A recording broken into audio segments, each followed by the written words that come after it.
O dano material, ele é um valor que vai ser pago ao consumidor pelo prejuízo material que ele teve em uma relação com o fornecedor. Por exemplo, quando eu tenho uma taxa cobrada indevidamente de um banco, se eu pedir essa taxa de volta no PROCON, ou por mediação, por conciliação, pelo serviço de atendimento ao consumidor, ou até na justiça, a devolução dessa taxa indevida é chamada de dano material. Ele tem uma apreciação econômica, ele tem que ser comprovado com nota fiscal, recibo ou comprovante de pagamento, e quando ele é pago, ele tem que ser acrescido de correção monetária e de juro remuneratório. Ou seja, o que eu tive de prejuízo anos atrás tem que ser devidamente corrigido na época do pagamento.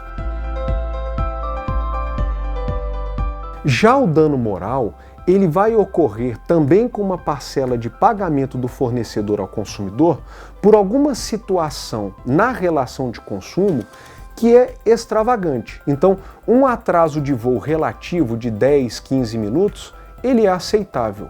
Já um atraso de voo de 2, 3 horas, que vem junto às vezes com a perda de um evento que você teria no destino, um casamento, uma festa, quando você tem esse agravamento desse atraso ou dessa situação mal sucedida na relação de consumo, o fornecedor, por lei, se torna obrigado a pagar uma parcela em dinheiro que é chamada de dano moral.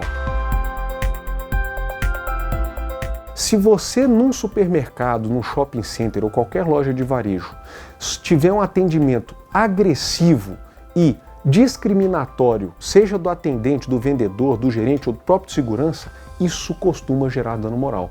Há um dever de atendimento com zelo, com educação e com o máximo de respeito para o consumidor. Se isso é quebrado, isso gera dano moral.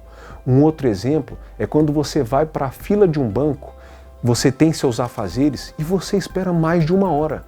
Os serviços bancários não são gratuitos, você está pagando para aquele serviço. Se você espera uma eternidade para ser atendido, isso também costuma gerar dano moral. Não existe tabelamento no Brasil para dano moral. O dano moral vai ser arbitrado em um acordo, numa mediação ou numa condenação judicial, com base no poder aquisitivo do fornecedor, ou seja, fornecedores mais ricos pagam danos morais mais altos, e também no caráter pedagógico dessa situação, como uma reprimenda por uma infração muito grave que o fornecedor praticou. O dano moral, infelizmente, é visto por algumas pessoas como uma indústria no Brasil. Isso não é verdade. O consumidor brasileiro tem direito legal ao dano moral e a repetição do desrespeito de fornecedores a consumidores pode gerar inclusive o chamado dano moral coletivo. E nessa modalidade do dano moral coletivo, o fornecedor pode ser punido por quantias mais altas por ter descumprido deveres legais para com a sociedade.